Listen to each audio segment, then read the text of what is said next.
Guys, നമ്മൾ 2K കിഡ്സിനെ കുറിച്ച് പൊതുവെ ഒരു പരാതി കേൾക്കുന്നുണ്ട്. നമ്മൾ ഓൺലൈൻ ഗെയിംസിന് അടിമകളാണ് പോലും. അതിന് നമ്മൾ 2K കിഡ്സ് അല്ലല്ലോ, 2.01K കിഡ്സ് അല്ലേ നമ്മുടെ കള്ള. അത് ശരിയാണല്ലോ. ശരിക്കും പറഞ്ഞാൽ നമ്മുടെ സാന്നിധ്യം ഇവരെ ആരെയും അറിയിച്ചിട്ടില്ല.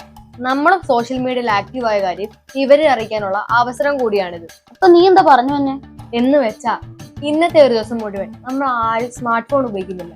പകരം ഓഫ്ലൈൻ ഗെയിംസ് ആണ് നമ്മൾ കളിക്കുന്നത്. ഓഫ്ലൈൻ ഗെയിംസ് എന്ന് പറഞ്ഞാൽ ഓഫ്ലൈൻ ഗെയിംസിൽ പ്രധാനപ്പെട്ട കളിയാണ് സാറ്റ് കളി. നമ്മൾ ഫോണൊന്നും ഉപയോഗിക്കാതെ ഇന്നത്തെ ഒരു ദിവസം മുഴുവൻ നമ്മൾ സാറ്റ് കളിക്കുന്നു. എന്നാ വാ കളിക്കാം, നീ എണ്ണിത്തിരിക്കും. വാ.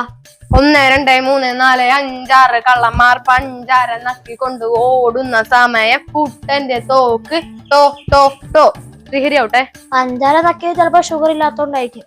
അതിന് കുട്ടൻ വെടിവെച്ചത് മോശമായിട്ടോ. 1 2 3 4 5 6 കള്ളന്മാർ പഞ്ചാര നക്കിക്കൊണ്ട് ഓടുന്ന സമയം കുട്ടന്റെ തോക്ക് ടോ ടോ ടോ നന്നോട്ട്. 3 പിടിക്ക് തീരണമെങ്കിൽ അത് ഗ്രോസ് ചെയ്തു. 1 2 3 4 5 6 കള്ളന്മാർ പഞ്ചാര നക്കിക്കൊണ്ട് ഓടുന്ന സമയം കുട്ടന്റെ തോക്കിന് ടോ ടോ ടോ അച്ചോട്ട്. ജയ് പോച്ചിങ്ങി. ചമ്പോട്ട്. ദേവനൗട്ട്. രക്ഷോട്ട്. കിച്ചോട്ട്. അപ്പൊ ഞാൻ ആച്ചറ് നമുക്ക് പറമ്പിൽ കളിക്കാം. ഇതാട്ടോ സാറ്റ് വരെ എണ്ണാൻ പോവാണ്. 1 2 3 4 5 6 7 8 10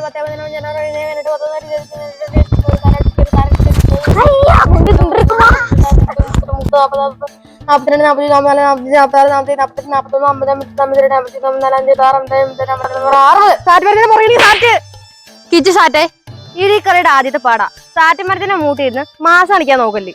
എന്നെ നീ പിടിക്കും, പക്ഷെ അച്ചുക്കുട്ടനെ നീ പിടിക്കില്ല. അവൻ ഇതില് ഭയങ്കര എക്സ്പേർട്ടാ.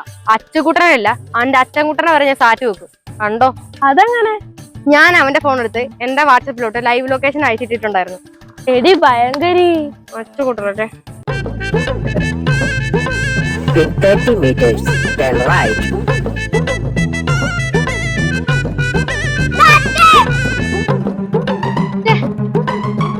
ഇത് എവിടെ ചോദിച്ചിട്ടിരിക്കുവോ?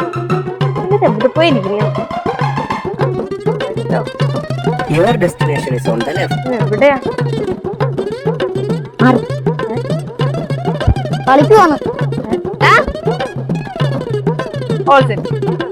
അച്ചുക്കട്ട സാറ്റ് എന്തെടുക്കുവായിരുന്നു ഇവിടെ? പശുവിന് പുല്ല് കൊടുക്കാൻ നേരമായി, അന്നേരം അവന്റെ ഒരു സാറ്റ് കളി. ഇവിടെ വന്നേരം അങ്ങോട്ട്. ഈ അമ്മയുടെ ഒരു കാര്യം കളിക്കാനും വന്നിട്ടില്ല. മക്കളെ, ആ തോമാറ്റിന്റെ വീട് എവിടെയാണ്? അതങ്ങ അപ്പൂപ്പ. അപ്പൂപ്പ നടന്ന് നടന്ന് തളർന്നു. പിന്നെ അവിടം വരെ കൊണ്ട് നിർത്തിക്കേ. പതി പതി പതി പതി അപ്പൂപ്പ നടന്നു. ഒരു വെള്ളം. ഞാൻ ഇപ്പൊ എടുത്തിട്ട് വരാം.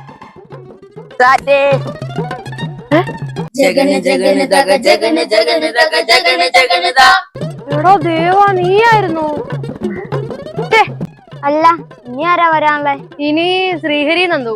2 hours later.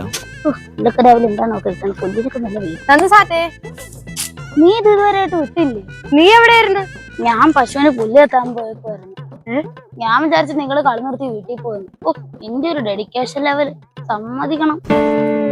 അപ്പൊ ഇനി ഒറ്റൊരാളും കൂടെ മാത്രം, ശ്രീഹരി. അയ്യോ, അപ്പൊ അത് നീ അറിഞ്ഞില്ലേ? അവൻ തൊടുപുഴയ്ക്ക് പോയല്ലോ. തൊടുപുഴയ്ക്കോ? അവൻ അവിടെ കോഴിക്കോടിന്റെ പുറകിൽ ഒളിച്ചിരിക്കുകയായിരുന്നു. അന്നേരം അവന്റെ അച്ഛമ്മ അവനൊരു ഓട്ടോ കയറ്റി അവന്റെ മാമന്റെ കല്യാണത്തിനുണ്ട്. പിന്നെ അവിടെ അടുക്കള കാഴ്ചകളൊക്കെ കണ്ടൊരു 2-3 ദിവസം കഴിഞ്ഞിട്ട് വരും. ഇനിയിപ്പൊ നമ്മളെന്ത് ചെയ്യും? ഇനിയിപ്പൊ എന്ത് ചെയ്യാ? അവൻ എന്നെ പണിയെ കാട്ടി വെച്ചിട്ട് പോയേ. അവനിപ്പോ തൊടുപുഴയിലല്ലേ. ഇനിയിപ്പൊ ഞാൻ എന്ത് ചെയ്യും? അവൻ എന്ത് തിക്സില്ലാത്തവനാ? നമ്മുടെ ഒറ്റ വാക്കുപോലും പറയാതെ ഗെയിം കംപ്ലീറ്റ് ചെയ്യാതെ അവൻ തൊടുപുഴയ്ക്ക് കല്യാണത്തിന് പോയേക്കണം. ഒന്നില്ലെങ്കിൽ തിങ്കളാഴ്ച അവൻ വരുന്നവരെ നീ സാറ്റുമോട്ടിന്റെ കൂടെ ഇരിക്കുക. എന്നിട്ട് അവൻ വന്നിറങ്ങി കഴിയുമ്പോഴത്തേക്ക് നീ സാറ്റ് വെക്കുക. അല്ലെങ്കിൽ വലിയ പൈസ ചെലവൊന്നും ഉണ്ടാവൂല. നീ തൊടുപുഴ വരെ പോയി സാറ്റ് പറഞ്ഞ് ഇവിടെ വന്ന് സാറ്റ് അടിക്കുക.